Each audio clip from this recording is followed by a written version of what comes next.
যদি আপনাকে আমি প্রশ্ন করি, বলুন তো, কোম্পানি কা কেরানি কা বাড়ি এই নামে কলকাতার কোন স্থাপত্যকে আমরা চিনি?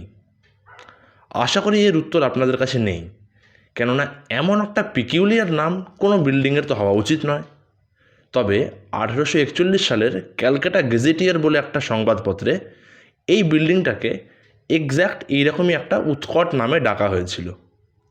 বিল্ডিংটা হলো আমাদের রাইটার্স বিল্ডিং। এক সময় পশ্চিমবঙ্গের অ্যাডমিনিস্ট্রেটিভ ডিপার্টমেন্টের হেডকোয়ার্টার ছিল এটা। দেখুন কি সুন্দর অসাধারণ একটা স্থাপত্য। তবে লোকে বলে রাত যত বাড়ে ততই নাকি এই বিল্ডিংটা একটা রহস্যময় জগতে পরিণত হয়। অনেকেই এখানে অশরীরী কণ্ঠস্বর শুনেছে এবং প্রেত লোকের হাতছানিও নাকি দেখতে পেয়েছে। তাহলে চলুন আজকে আমাদের ইতিহাসের গল্পে এই রাইটার্স বিল্ডিংয়ের ইতিহাস এবং এর সঙ্গে জড়িয়ে থাকা বিভিন্ন গল্প আজকে আমরা শুনি। ভূতের গল্প শুরু করার আগে একটু আমরা রাইটার্স বিল্ডিংয়ের ইতিহাসটা দেখি। ব্রিটিশ ইস্ট ইন্ডিয়া কোম্পানি যখন ভারতবর্ষে এলো এবং বিশেষ করে যখন বাংলায় এসে সেটেল করলো, তখন তাদের মূল ঘাঁটি ছিল বর্তমান যেটা ডালহৌসি এলাকা, সেখানে তারা একটা কেল্লা তৈরি করেছিল, যেটাকে পুরনো কেল্লা বা পুরনো ফোর্ট উইলিয়াম কেল্লা বলা হয়। এখন তার কোনো অস্তিত্ব নেই আর। এখন যেখানটায় জিপিও এবং কলকাতা কালেক্টরেট অফিস, সেইখানটায় ছিল এই পুরনো কেল্লা। এবারে কেল্লার যারা কর্মচারী, তারা সেই কেল্লার মধ্যেই বিভিন্ন কোয়ার্টার্সে থাকতেন। এরপরে পলাশির যুদ্ধ হলো, পলাশির পরে বক্সার, এবং east India company Bangla, Bihar, Orissa এই তিনটে জায়গার দিওয়ানি বা ট্যাক্স কালেকশন করার যে রাইটস, সেটা অধিকার করলো। এবারে এত বড় বড় তিনটে প্রভিন্স, এখান থেকে ট্যাক্স কালেকশন হবে মানে মেটিকুলাস হিসেব রাখতে হবে, এবং ইংরেজরা কিন্তু এই টাকা পয়সার হিসেবের দিক থেকে একদম এক নম্বর। সুতরাং নতুন লোক রিক্রুট করতে হবে। খবর গেল লন্ডনে ইস্ট ইন্ডিয়া কোম্পানির হেড অফিসে, এবং সেখান থেকে তারা অল্প বয়সী ছেলে ছোকরাদেরকে রিক্রুট করে পাঠালো ভারতবর্ষে। তারা এলেন কলকাতায়। তাদেরকে রিক্রুট করা হয়েছিল জুনিয়র সার্ভেন্টস এই পদে, যেটাকে আমরা রাইটার বলে চিনি। এই রাইটার মানে কিন্তু লেখক নয়, এরা হচ্ছে এখনকার স্ট্যান্ডার্ড অনুযায়ী লোয়ার ডিভিশন ক্লার্ক। সেই পোস্ট হচ্ছে এই রাইটার বা জুনিয়র সার্ভেন্টস। এবারে এদেরকে তো থাকতে দিতে হবে। দেখা গেল পুরনো কেল্লার যে সমস্ত কোয়ার্টার্সগুলো, সব কটাতে লোক ভর্তি হয়ে আছে, নতুন করে কাউকে থাকতে দেওয়ার জায়গা নেই। তাহলে উপায় কি? তখন নতুন জমির খোঁজ শুরু হলো, কোথায় জমি পাওয়া যায়। দেখা গেল ইংরেজদের ট্যাঙ্ক স্কোয়ার বা লাল দিঘির উত্তর দিকে একটা বেশ ফাঁকা জমি পাওয়া গেছে। ওই জমিতে একসময় ছিল সেন্ট অ্যানস চার্চ, কলকাতায় ইংরেজদের প্রথম স্থাপিত গির্জা। তবে সেটা এখন আর খুঁজে পাবেন না, কেননা 1756 সালে যখন সিরাজউদ্দৌলা কলকাতা আক্রমণ করলেন, তিনি ওই চার্চটা ভেঙে দিয়েছিলেন। সেই জমিটা ফাঁকাই পড়েছিল, অব্যবহৃত, কেউ খুব একটা কাজে লাগায় না। আমি একটা আর্টিকেল পড়লাম getbengal.com এই ওয়েবসাইটে। ওখানে একটা বেশ ইন্টারেস্টিং ফ্যাক্ট পেলাম। বলা হচ্ছে এই যে পুরো জমিটার কথা আমি বলছি, যেখানে একসময় সেন্ট অ্যানস চার্চ ছিল, ওইখানটায় নাকি আমাদের ফোর্ট উইলিয়ামের যে সমস্ত কর্মচারীরা মারা যেত, তাদেরকে নাকি কবর দেওয়া হতো। এটা কতটা অথেন্টিক আমি জানি না, তবে ওই ওয়েবসাইটটা যেহেতু রেপুটেড, সুতরাং হয়তো তারা কোনো প্রমাণসহই লিখেছে এটা। এনিওয়ে, গল্পে ফিরি। কোম্পানি ঠিক করলো যে ওই জমিতেই নতুন কোয়ার্টার্স তৈরি হবে এবং এই সমস্ত রাইটারদেরকে ওখানেই রাখা হবে। সেই মতো 1776 সালে থমাস লায়ন বলে একজন আর্কিটেক্টকে কন্ট্রাক্ট দেওয়া হলো, এবং 1777 সালে দেখা গেল 19খানা 3তলা কোয়ার্টার এই ভদ্রলোক বানিয়ে দিয়েছেন, এবং সেইখানে রাখা হলো এই সমস্ত রাইটারদেরকে।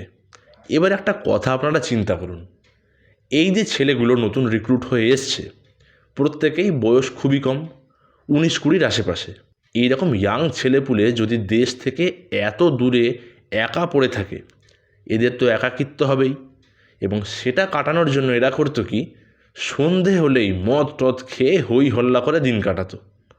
এবারে এদের চিৎকার চেঁচামেচির বহর মাঝে মাঝে এমন বেড়ে যেত যে কোম্পানির কাছে এদের নামে অভিযোগ আসতো। এর ফলে কিন্তু কোম্পানিরও রেপুটেশন খারাপ হচ্ছে, এটা বুঝতে হবে। সুতরাং কোম্পানি কী করতো, ভালো কথায় হোক, বুঝিয়ে সুঝিয়ে হোক, কখনো ধমক দিয়ে হোক, এদেরকে কন্ট্রোল করার চেষ্টা করতো। কিন্তু লাভ হতো বলে মনে হয় না। যাই হোক, এইভাবে তো দিন কাটছে। এই সমস্ত গোলমালের জন্য কোম্পানি দেখছে যে এদেরকে কোয়ার্টার দিয়ে ঝামেলাই আছে। তারপর থেকে আস্তে আস্তে কোয়ার্টার অ্যালোকেট করাও বন্ধ করে দিল। তারপর তো এদের রিক্রুটমেন্ট প্রসেসেই পরিবর্তন করে দিল, যার ফলে এত তরুণ ছেলেদের আর আশা হলো না। এরকমই চলতে চলতে দেখা গেল যে ধীরে ধীরে রাইটার্স বিল্ডিং জনশূন্য হয়ে যাচ্ছে। তারপরে এলো 1800 খ্রিস্টাব্দ, যে সময় লর্ড ওয়েলেসলি করলেন কি, এইখানে ফোর্ট উইলিয়াম কলেজ প্রতিষ্ঠিত করলেন। ওনার উদ্দেশ্য ছিল ইংল্যান্ড থেকে সিভিল সার্ভেন্ট যারা আসছেন তারা যাতে এদেশের যে ভাষা বা সংস্কৃতি বা ধর্ম এইগুলো সম্পর্কে ঠিকমতো একটা জ্ঞান লাভ করতে পারে। কারণ হচ্ছে, যদি এই দেশের মানুষের কালচার বা সংস্কৃতি সম্পর্কে জানা না থাকে, এদেরকে ভালো করে শাসন করা যাবে না। এই উদ্দেশ্যেই কলেজটা স্থাপনা হয়েছিল। এই ফোর্ট উইলিয়াম কলেজের ফ্যাকাল্টিদের নাম শুনবেন: ঈশ্বরচন্দ্র বিদ্যাসাগর, উইলিয়াম কেরি, রামরাম বসু, মদনমোহন তর্কালঙ্কার, এমনই পণ্ডিত দিগ্গজ মানুষদেরকে নিয়ে গঠিত হয়েছিল এই ফোর্ট উইলিয়াম কলেজ। তবে সেটাও পরবর্তীকালে আস্তে আস্তে উঠে গেল, রাইটার্স বিল্ডিং আবার জনশূন্য। এরপর ঠিক হয় সরকারের বিভিন্ন অফিস এইখানে খোলা হবে, এবং সেই মতো আস্তে আস্তে বিভিন্ন সরকারি দপ্তর এখানে খোলা হতে আরম্ভ হলো। সেই সময় থেকেই এর বাহ্যিক যে স্ট্রাকচার, সেখানে কিছু পরিবর্তন করা শুরু হলো।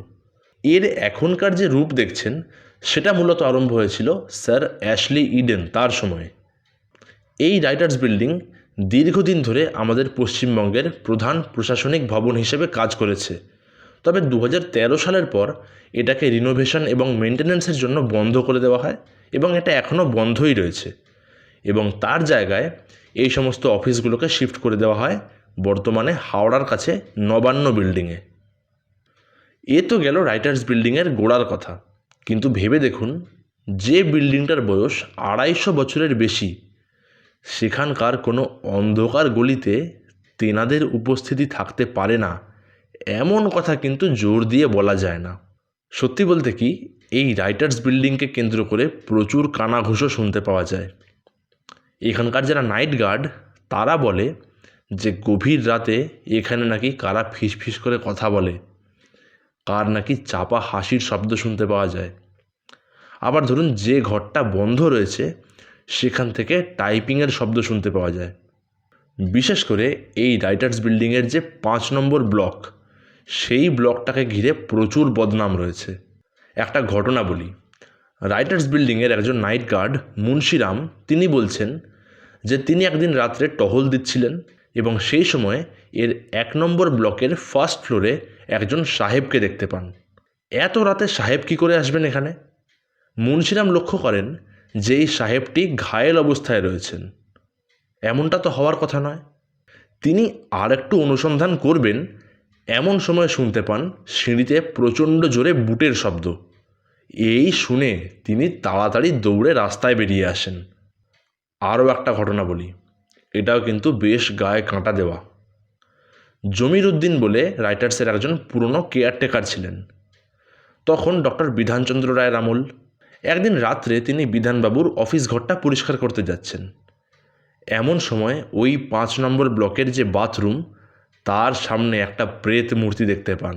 অত রাত্রে ওরকম একটা মূর্তি দেখে তার তো ভয়ে হাত পা ঠান্ডা হয়ে যায়। তিনি কোনো মতে পালিয়ে আসেন। পরে তিনি খোঁজ নিয়ে দেখলেন যে বহুদিন আগে ঠিক ওই জায়গাটাতে, ওই বাথরুমটার সামনে তিওয়ারি বলে একজন দারোয়ান মারা গিয়েছিলেন হার্ট অ্যাটাকে। কে জানে, হয়তো তারই প্রেতাত্মা আজও ঘুরে বেড়াচ্ছে ওখানে।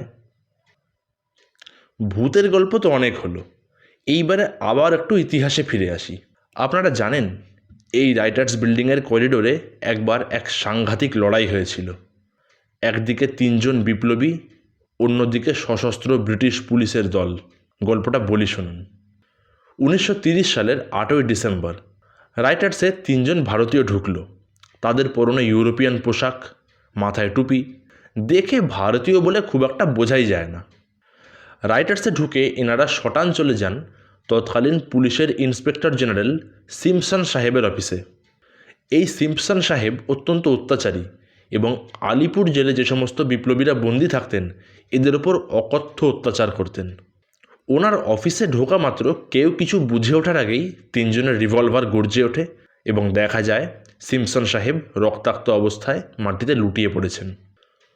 হঠাৎ করে বন্দুকের শব্দ পেয়ে ব্রিটিশ পুলিশ চমকে ওঠে এবং তারা পুরো ব্যাটালিয়ন নিয়ে চলে আসে এইখানে এবং শুরু হয় দুই পক্ষের মধ্যে গুলির লড়াই। কারা ছিলেন এই তিনজন? এরা হলেন বিনয় বসু, বাদল গুপ্ত এবং দীনেশ গুপ্ত, যাদেরকে আমরা ইতিহাসে বিনয় বাদল দীনেশ এই নামে চিনি। এবং ব্রিটিশ পুলিশের সঙ্গে এই বিনয় বাদল দীনেশের যে যুদ্ধ রাইটার্স বিল্ডিংয়ের বারান্দায়, এইটাকে বলা হয় অলিন্দ যুদ্ধ। এই তিনজন বীর বিক্রমে লড়াই করছেন। এমন সময় দেখা গেল বন্দুকের গুলি প্রায় শেষ। তাহলে উপায়? পুলিশ যদি ধরতে পারে এদের উপর অকথ্য অত্যাচার হবে এবং নির্দয়ভাবে মেরে ফেলা হবে। এই লাঞ্ছনা এড়ানোর জন্য বাদল গুপ্ত পকেট থেকে পটাশিয়াম সায়ানাইড বার করে খেয়ে নিলেন এবং মৃত্যুবরণ করলেন।